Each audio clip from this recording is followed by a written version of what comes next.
Assalamualaikum anak-anak. Waalaikumsalam warahmatullahi wabarakatuh. Gimana kabarnya hari ini? Sehat? Sehat. Alhamdulillah. Udah makan siang semua? Belum. Nah, sebelum kita mulai pembelajaran kita hari ini, Ibu mau mengabsen dulu ya. Baik, Bu. Anzali Zikra, Hadir, Bu. Marlina, Hadir, Bu. Uji Lestari Pratiwi, Hadir, Bu. Mistriana Aditya Lestari, Hadir, Bu. Suci Mahdaliza, Hadir, Bu. Putri Wahyuna.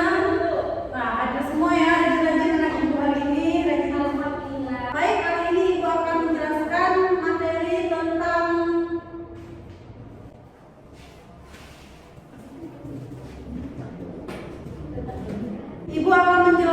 sedikit materi kepada kalian tentang teks eksposisi.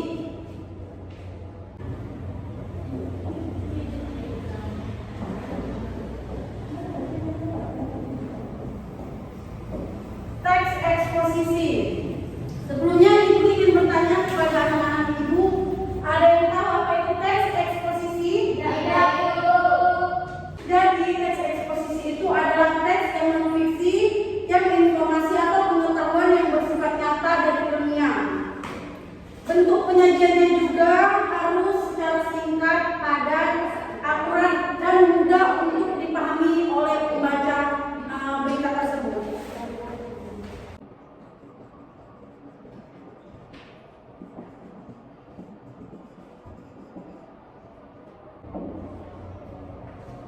Ada yang tahu apa itu pengertian teks eksposisi? Jadi, pengertian teks eksposisi itu adalah teks non-fiksi yang berisi tentang penjelasan dari suatu informasi atau pengetahuan. Teks eksposisi itu sendiri ditulis berdasarkan data yang diperoleh yang sesuai fakta yang benar-benar terjadi. Selain itu, teks ini menyajikan informasi yang padat, jelas, singkat, dan akurat. Informasi disajikan juga harus sesuai 5W1H.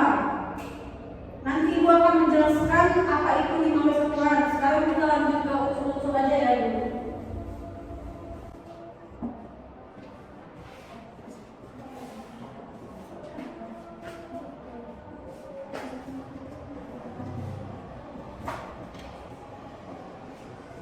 Apa itu unsur-unsur teks eksposisi? Nggak tahu, Bu. Nggak tahu, nggak belajar ya semalam? Nggak, Bu. Beneran. Semalam ikut ngaji, Bu. Pulang aja langsung tidur, Bu. Unsur-unsur teks eksposisi itu adalah suatu teks yang dapat dikatakan sebagai teks eksposisi jika ada dua unsur utama, yaitu memiliki gagasan dan mengandung fakta. Nah, sekarang kita masuk ke ciri-ciri teks eksposisi.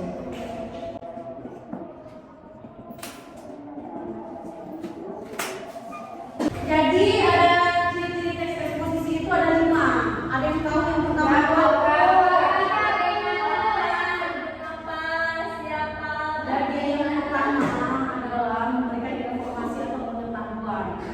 Ya, seperti yang sudah dijelaskan sebelumnya bahwa teks eksposisi bukan teks fiksi yang berhubungan dengan bukan ya. Teks eksposisi yang teks yang benar-benar terjadi.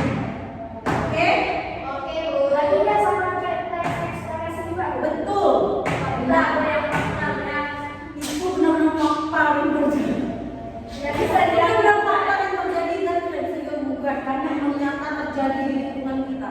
Berarti tidak teks fantasi ya, Bu. Kalau kita Ekspresi bukan buat aku. udah ya Pak, jadi ada 5 ya anak-anak ibu yang cantik-cantik. Yang pertama itu memberikan informasi atau pengetahuan.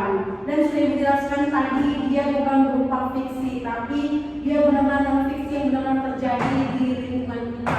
Contohnya bagaimana? Seperti banjir itu benar terjadi dan dampaknya memang kita rasakan ya. Seperti gempa yang pada 2004, gempa dan tsunami 2004 kan ada, itu kan yang kita rasakan benar-benar terjadi kan. Kalau fiksi itu kan khayalan ya, khayalan. Yang kedua, menggunakan bahasa yang baku. Jadi berita itu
Betul, jadi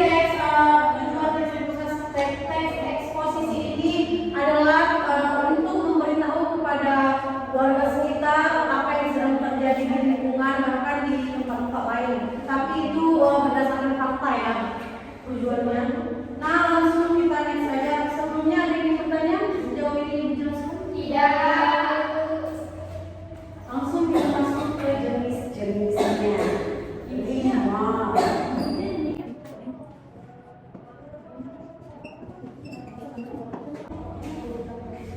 Ya, kita masuk ke jenis-jenisnya ya. Baik, nah, silakan jangan lama ya. Jadi jenis-jenis teks eksposisi yang pertama eksposisi definisi. Ada yang tahu eksposisi definisi? Nggak tahu. Jadi eksposisi definisi itu akan memaparkan atau memberitahu pengertian sebuah topik tertentu. Nah yang kedua eksposisi proses. Ada yang tahu? Nggak tahu. Nggak tahu. Akan berisi tahap-tahap atau cara untuk melakukan sebuah awal dan akhiran. Eksposisi ilustrasi. Ilustrasi itu kayak apa ya? Iya benar. Nah, eksposisi ilustrasi itu memberikan sebuah gambar atau penjelasan sederhana mengenai sebuah topik yang ingin kita bahas. Jadi next eksposisi pertentangan. Ada yang tahu? Jadi kalau ada eksposisi pertentangan, ada yang tahu eksposisi pertentangan itu apa? Tidak berhubungan dengan Peristiwa lain. Lanjut eksposisi laporan. Ada yang tahu? laporan seperti apa dia memberitahu laporan. Ya, dia laporan sebuah berita atau dia menuju berita tertentu. Ya betul apa tidaknya dia. Nah, ya pintar. Lanjut eksposisi perbandingan. Ada yang tahu eksposisi perbandingan? Ya. Eksposisi perbandingan itu yang berisi ide atau gagasan utama yang dipaparkan dengan cara membandingkan suatu hal dengan yang lain. Lanjut kita masuk ke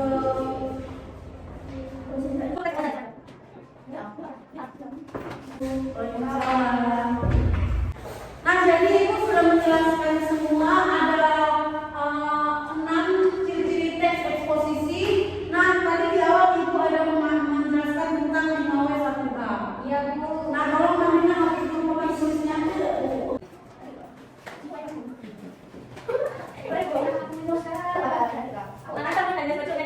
jadi ibu akan menjelaskan 5W1H-nya ya.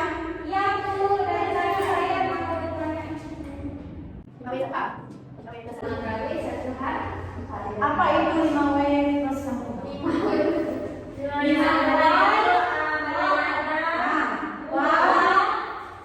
Pertama apa?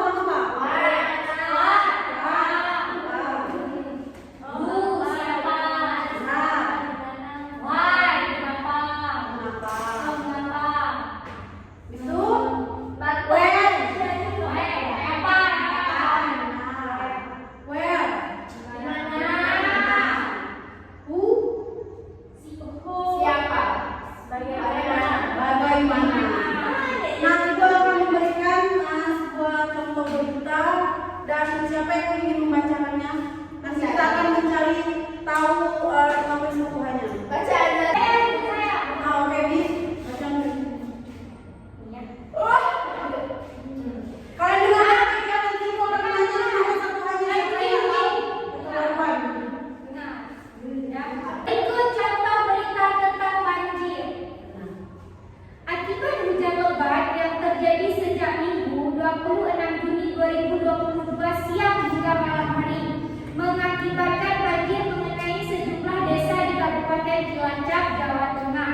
Desa yang terkena dampak banjir tersebut adalah desa di Kecamatan Sidorejo, Bantarsari, dan Jeruk-Legi. Camat Sidorejo Marcono mengatakan sungai meluap ke pemukiman dan jalan raya akibat hujan yang mengguyur wilayah Sidorejo dan sekitar dengan intensitas tinggi pada Minggu 26 Juni pukul 13.30 sampai jam 5 waktu Indonesia Barat. Hingga saat ini Selasa 28 Juni 2022 terlihat banjir masih merendam pemukiman warga yang menyebabkan beberapa warga harus mengungsi. Baik, udah dibacakan oleh teman kalian Miss Riana. Sekarang kita akan membahas 5W1H-nya. Silakan jawab.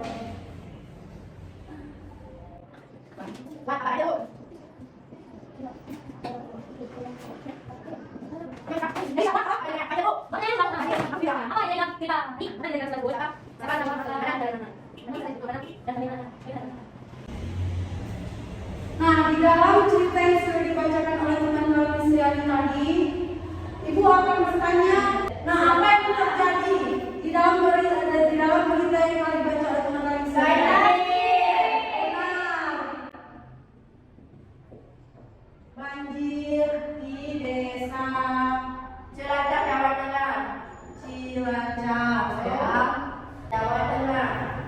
Enggak salah. Udahlah, nanti kan ada itu di mana gitu. Dan mengapa banjir itu terjadi? Siapa? Peluapan air.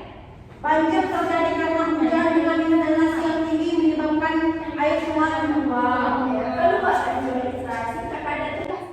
Meluap ya. Karena hujan. Apa? Kapan hujan itu terjadi di Cilacap? Hujan mengguyur kawasan Cilacap pada hari Minggu 26 Juni. Siapa yang memberikan pernyataan mengenai meluapnya air itu? Tadi ada dibacakan oleh teman kalian? Produser. Camat Sidoarjo. Oh iya. Di mana sejak desa yang terendam banjir itu terjadi? Di Kecamatan Sidoarjo, Bantrasasi, Darnik, dan Jukelegi. Bagaimana keadaan desa itu sekarang? Sangat buruk. Masih terendam banjir. Ya, masih sampai sekarang masih terendam banjir, sehingga beberapa warga akan mengungsi ke tempat yang aman. Baiklah, ada yang bertanya sejauh ini Ibu memberi pelajaran tentang teks eksposisi? Nah, karena materi hari ini sudah habis, Ibu akan memberikan tugas kepada kalian untuk tugas minggu depan. Coba kalian cari berita dan kalian cari tahu 5W kesatuannya. Baik, Bu. Dan sekarang kita tutup saja dengan asap ya, kita ditulis dan nanti kalian bacakan ya ke depan. Ya, Bu.